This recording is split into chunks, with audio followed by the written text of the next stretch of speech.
Questa settimana siamo a Corbola, Delta del Po, un paese di poco più di 2000 anime, un paese che ha tra l'altro una storia importante, l'abbiamo scoperta attraverso anche il sindaco, addirittura Pico della Mirandola ha avuto una parte storica anche in questa città.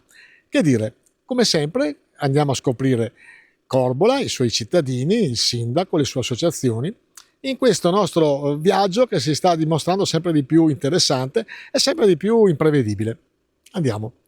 Michele Domeneghetti, sindaco di Corbola, terzo mandato. Lei di Corbola? Io sono di Corbola, nato e cresciuto, ho studiato un po' fuori a Venezia per 6-7 anni e poi sono orgogliosamente rientrato. Ho lavorato per 10 anni a Padova, ho visto altre realtà nelle zone limitrofe, ho visto quello che capita in giro e poi quella esperienza ho pensato di portarla qui. Io ho scelto di rimanere qui, potrei essere stato uno dei tanti che, trovato lavoro a Padova, magari poteva decidere di farsi famiglia e restare altrove. Ecco, quindi la domanda è: perché ha deciso di rimanere qua? Sono rimasto qui perché mi sento particolarmente legato alla mia terra. Qui ho ovviamente gli amici, la famiglia, ma ho la consapevolezza che non è facile trovare quel benessere, poi spiegherò meglio, o quella qualità di vita che altrove non è così scontato. Corbola è un grande paese, mi ha sempre piaciuto. Però pulite essa diga. Essa se invece era amico anche, che finite. Sento tutti i bar. E se bevo un spritz. Stacca di tutto, ya. Da che via sono d'Ariano, però vi sempre qui in Corbola. Ma è perché? Perché Corbola è un paese che mi piace. Una volta che io tutte che ragazzole, adesso sono vecchio, al contento. Corbola sto benissimo. Ma Corbola com'è cambiata? Per me è sempre Corbola, cioè io Corbola mi trovo benissimo, cioè non ho nessuna critica da fare al comune, paese pulito, quindi io sto bene. Ecco, e quindi cominciamo la domanda classica dopo questo prologo. Come li vedi i cittadini di Corbola? Se potesse fare un'analisi veloce, ma anche solo un aggettivo. Li trovo vivaci, li trovo combattuti su due idee. Io trovo che, come molti paesi di confine e che hanno un retaggio di terra, noi siamo una terra di mezzo. L'isola di Ariano è una terra di mezzo, non è ben definita, no? È sempre stata contesa da una parte e dall'altra. Lasciamo perdere il fatto che siamo stati anche divisi dal Po a suo tempo, eravamo le tre Corbole e oggi siamo divisi da Bellombra, Papozze e Corbola. Il dialetto è uguale e tutto il resto. Però l'identità che ritrovo è legata molto alle tradizioni, legata molto alla storia, a quello che è stato idealizzato al tempo, ma nello stesso tempo c'è la contrapposizione del sentire e del sentire quel richiamo di fuga verso altrove.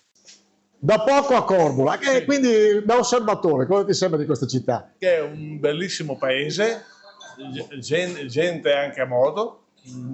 Sono contento, fanno un sacco di feste. Di dove eri prima? Dove abitavi prima? Berra, Riva del Po, Berra. Ah, perfetto.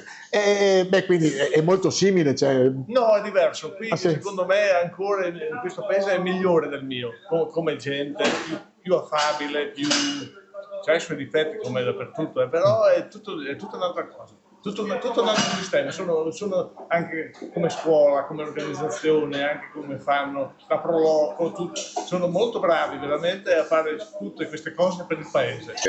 In questi anni siamo cresciuti insieme e questo ci ha portato ad avere anche a me, ma soprattutto ai nostri soci, un riconoscimento a livello regionale, perché siamo stati premiati con un riconoscimento appunto a Feltre la domenica scorsa alla 55esima edizione dell'Assemblea regionale delle Pro Loco dell'Umpli, e in quell'occasione ci hanno appunto premiato per l'anno 2024 l'unica Pro Loco della provincia di Rovigo.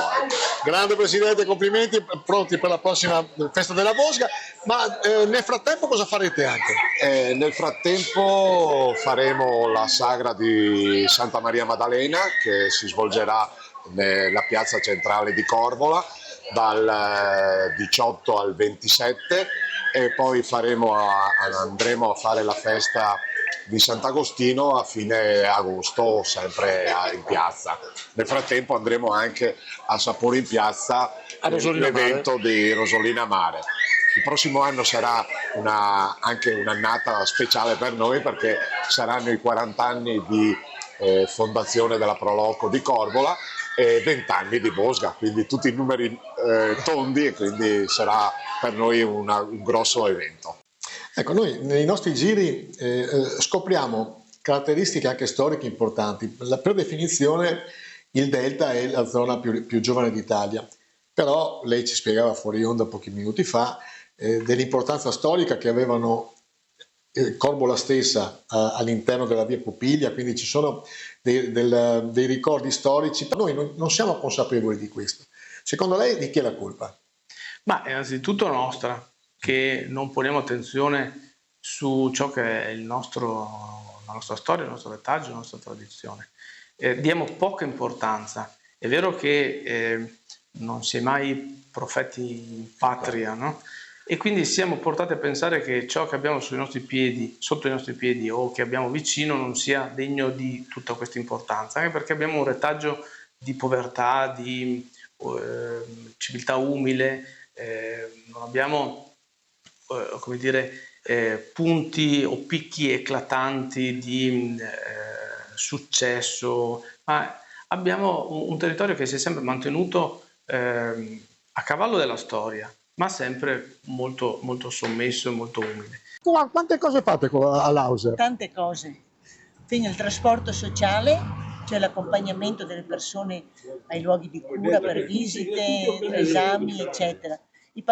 La consegna di pasti a domicilio tutti i giorni, compresi i giorni festivi, e poi le attività ricreative nella palestra, nella biblioteca la domenica pomeriggio col gioco della tombola, e in palazzetto le domeniche pomeriggio il ballo. Ma se lei dovesse dare un aggettivo secco su Corbola, cosa direbbe? Su Corbola direi che è un paese tranquillo, è un paese solidale. Allora tu sei pensionato, qui nell'angolo dei pensionati, sì, per voi pensionati come si sta qua? Mica bello di soldi.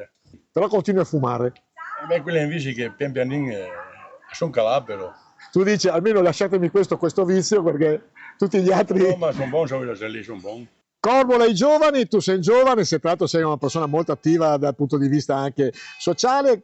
Cosa fanno qua a Corbola i giovani? I giovani frequentano il palazzetto, che è sempre, ci sono un sacco di attività, c'è chi gioca a calcetto, c'è chi gioca a pallavolo, i giovani, quelli più piccoli, si ritrovano nelle piazze, abbiamo le squadre di calcio per i più piccolini, dai 6 ai 12 anni, quelli più grandi giocano nella prima squadra qua a Corbola, che frequenta la prima categoria di calcio. Insomma, ce ne sono delle attività. Adesso prossimamente inizia l'estate ragazzi per i bambini dai 6 ai 15 anni, quindi insomma anche Corbola ha le sue attività. Nel suo piccolo ha tutto quello che serve. Soddisfatto? Sì, io sono soddisfatto perché secondo me a Corbola c'è tutto quello che serve per vivere bene in un paese di poco più di 2000 abitanti. Tra i personaggi illustri ricordiamo Rosetta Pampanini e Rick Battaglia.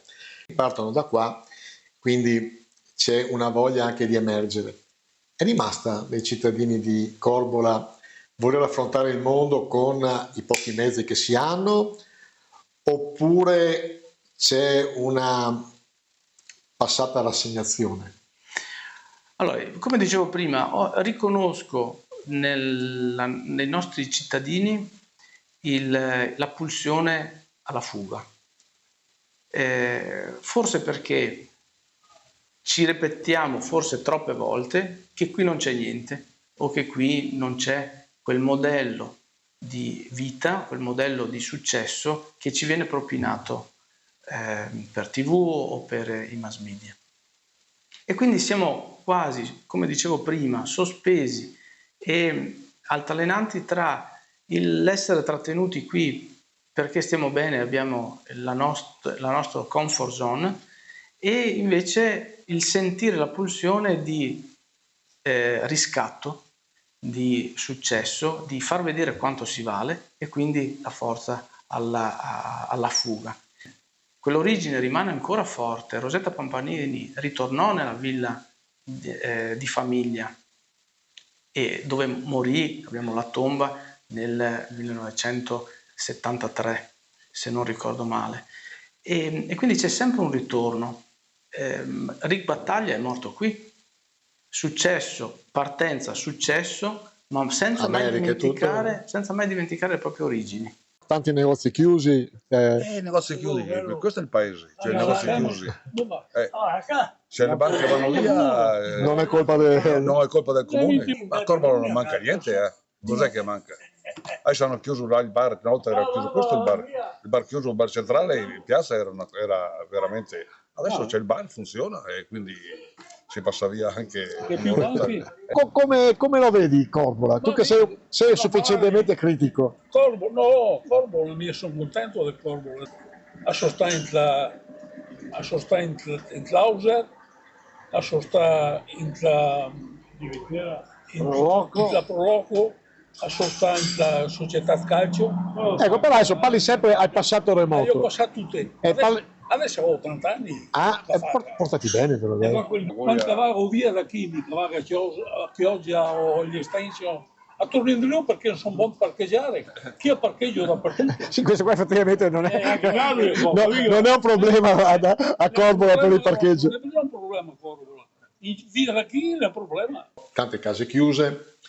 C'è il pericolo di un saccheggio buono di queste case, nel senso che essendo i costi molto bassi, siete pronti ad affrontare, non so, un'emigrazione anche straniera, determinata anche da questo fatto, del fatto che è molto appetibile abitare qua rispetto a altri posti?